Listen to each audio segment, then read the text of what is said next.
சொல்லுங்க. 17/2/1993 1993 மதுரை. பிறந்த நேரம் சார்? 8:25 AM. 8:25 AM. பிறந்த இடம் வந்து மதுரையா சார்? ஆமாமா. ராசி நட்சத்திரம் லக்னம் சொல்லுங்க. தனுசு ராசி. தனுசு ராசி. புராட நட்சத்திரம். புராட நட்சத்திரம். துலாம் லக்னமா சார்? துலாம் லக்னம் இல்ல, இது மீன லக்னம். மீன லக்னம். என்ன கேள்வி கேட்கணும் சார்? செவ்வாய் தசை ராகு தசை எப்படின்னா? செவ்வாய் தசை ராகு புக்தி போட்டு பெரட்டி எடுக்க உங்களை. இப்போ செவ்வாய் தசை ராகு புக்தி நடந்துகிட்டு இருக்கு, சஷ்டாஷ்டகமாக இருக்கு, நல்லா இல்லை உங்களுக்கு. செவ்வாய் தசை ராகு புக்தி லக்னம் சுபத்துவமாக இருக்குன்றதுனால ஏதோ ஒன்று தாங்கிக்கிட்டு இருக்கிறீங்க. சஷ்டாஷ்டக தசா புக்திகள் நல்லா இருக்காதுங்க. செவ்வாய் தசையில் ராகு புக்தி 2025 இதிலிருந்தே ஆரம்பிச்சிருச்சு உங்களுக்கு. போன ஒரு 6 மாதம் ஆச்சு. 6 மாதமாக நீங்களும் நல்லா இல்லை. அப்பா சம்மந்தப்பட்ட உறவுகள், தந்தை சம்மந்தப்பட்ட விஷயங்கள், சொந்த ஊர் சம்மந்தப்பட்ட விஷயங்கள், சகோதர விஷயங்கள் எல்லாமே நல்லா இல்லை உங்களுக்கு. கேட்டுக்கிட்டு இருக்கீங்களா? கேட்டுக்கிட்டு இருக்கேன் குருஜி. செவ்வாய் தசை மீன லக்னம் தானே நீங்க? ஆமா ஆமா குருஜி. மீன லக்னம், தனுசு ராசி, போராட நட்சத்திரம். செவ்வாய் தசையில் ராகு புக்தி முடியல. செவ்வாய் தசையில் ராகு புக்தியும் நல்லா இருக்காது, செவ்வாய் தசையில் சனி புக்தியும் நல்லா இருக்காது. இந்த தீபாவளிக்கு பிறகு குரு புக்தியிலிருந்து கொஞ்சம் நல்லதுகள் மாற்றங்கள் ஆரம்பிக்கும். ஆனால் செவ்வாய் தசை உங்களுக்கு யோக தசை தான். செவ்வாய் தசை என்னங்க? அதாவது எனக்கு சின்ன வயசுலயே வந்து எங்க அம்மா இறந்துட்டாங்க. ராகு 14 வயசு இருக்கும்போது சிக்னல் இருக்கிற இடத்துக்கு வாங்க. என்ன சொல்றீங்க? 14 வயசு இருக்கும்போது எங்க அம்மா வந்து இறந்துட்டாங்க. 16 வயசுல அப்பா இறந்துட்டாங்கல்ல? அம்மா இறந்துட்டாங்களா? அதாவது சுக்கிரதசை முடிவுல அம்மா இறந்துட்டாங்க. ஆமா, சுக்கிரதசை புதன் புத்தியில வந்து அம்மா. சுக்கிரதசை கடைசி புக்தியில. ஆமா ஆமா. புராட நட்சத்திரம் தானே நீங்க? ஆமா குருஜி. புராட நட்சத்திரம் 1ஆம் பாதம். ஆமா குருஜி. 17/2/1993. ஆமா குருஜி. சரி சொல்லுங்க, என்ன கேட்கணும்? இல்ல, அதுதான் எனக்கு வந்து இப்ப செவ்வாய் தசை ராகு தசை எப்படி இருக்குன்னு தெரிஞ்சுக்கணும். ராகு தசை தகப்பனை பாதிச்சு நல்லதுகளை செய்யும். நாளில் செவ்வாய் சனி போன்ற தொடர்புகள், சந்திரன் வந்து அமாவாசையை நோக்கி நெருங்கி இருப்பது, 4ஆம் இடம் கெடுவது எல்லாமே தாயுடைய அன்புகள் கிடைக்காத ஒரு தன்மை தான். சந்திரன் அமாவாசையை நெருங்கி எனக்கு என்னன்னா, முதல் குழந்தை வந்து ஆண் குழந்தை. சரி, எனக்கு 5ஆம் இடத்துல வந்து சனி. யாருக்கு? உங்களுக்கா? உங்களுக்கா? அந்த சனியை குரு பார்க்கறாருல, அந்த சனியை குரு பார்க்கறாருல, குரு பார்த்த சனி. இந்த பாருங்க, அம்மா இறந்துட்டாங்கன்னா 4 12ல் மறைஞ்சிட்டாரு. 4ஆம் காரகன் அமாவாசையை நோக்கி நெருங்கிக்கிட்டு இருக்கிறாரு.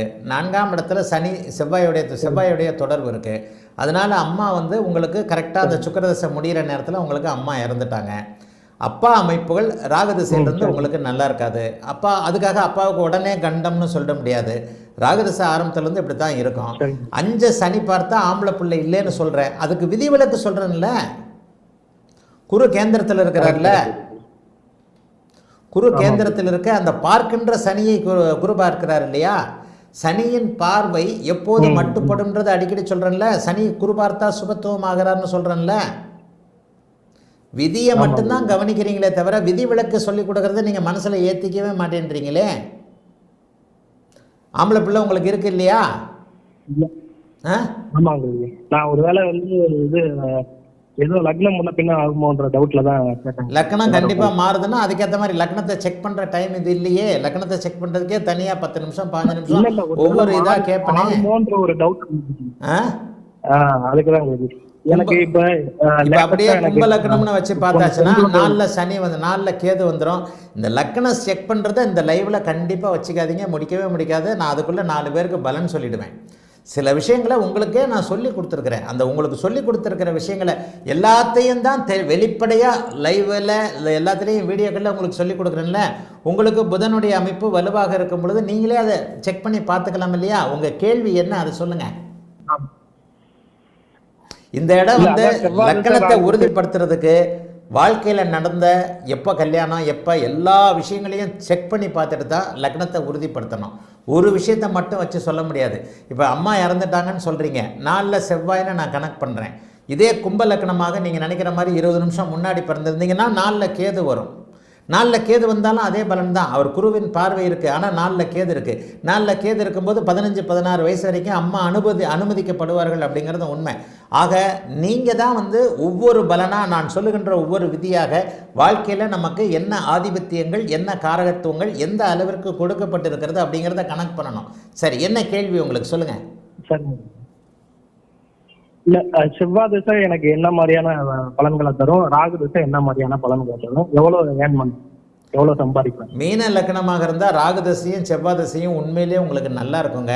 இந்த ராகு புக்தியும் செவ்வாய் புக்தியும் எத்தகைய பலன்களை செஞ்சதுன்ற ஒரு மினியேச்சர் அமைப்புகளே தசையை வந்து கனெக்ட் பண்ணிடலாம். அதுதான் உண்மை. கும்ப லக்னமாக இருந்தாலும் கூட செவ்வாய் தசை உங்களுக்கு ஒன்றும் பெரிய கெடுதல்களை செய்யாதுங்க. சந்திர தசை தான் உங்களை போட்டு வாட்டி எடுத்திருக்கோம். 10 வருஷமாக சந்திர தசை உங்களுக்கு நல்லா இருந்திருக்காது. அதுதான் உண்மை. ஏன்னா மீனமாக இருந்தால் கூட அவர் 10ஆம் இடத்துல வந்து அவர் இந்த இதில் தான் இருக்கிறாரு. ஆக சில நேரங்களில் எல்லா லெவல்லையும் கொஞ்சம் குழப்பங்கள் வரும். ஆதிபத்தியத்தை மட்டும் புரிஞ்சுக்கிட்டா தான். மீன லக்னமாக இருந்தால் உங்களுக்கு ஆதிபத்திய ரீதியாக 5ஆம் இடத்து இருள் தன்மை பலன்களை அவர் செஞ்சுருப்பார். அதே கும்ப லக்னத்தில் நீங்கள் பிறந்திருந்தீங்கன்னா சந்திரன் வந்து கடந்த 10 வருஷமாக உங்களை வம்பு வழக்கு அசிங்கம் கேவலம் கடன் நோய் என்கின்ற 6ஆம் இடத்து பலன்களை செஞ்சுருப்பார். இதில் எது உங்களுக்கு நடந்தது போன 10 வருஷத்தில் செவ்வாய் தசை இது சந்திர தசைன்றதை வச்சு உங்கள் லக்னத்தை நீங்கள் உறுதி பண்ணிக்கோங்க. எதுவாக இருந்தாலும் செவ்வாய் தசையும் ராகு தசையும் உங்களுக்கு யோகமான ஒரு அமைப்புகள் தான். சுக்கிரன் வலுத்து பார்க்கிறார், குருவும் சுக்கிரனும் வலிமையாக இருக்கிறாங்க. கோடிகளை சம்பாதிக்கக்கூடிய ஜாதகம் தான். கும்ப லக்னமாக இருந்தால் லக்னாதிபதி சனியின் பார்வையில் இருப்பார். மீன லக்னமாக இருந்தால் லக்னமே சனியின் பார்வையில் இருக்கும். ஆக 2 பலன்களாக இருந்தாலும் கூட பலன்கள் லக்னத்தின் அடிப்படையில் லக்னம் வலுவாக இருக்கின்ற அடிப்படையில் பணம் சம்பாதிக்கக்கூடிய ஜாதகமாக தான் உங்கள் ஜாதகம் அமைஞ்சிருக்கு. வாழ்த்துக்கள், நல்லா இருப்பீங்க. அழைத்ததற்கு நன்றி ஐயா.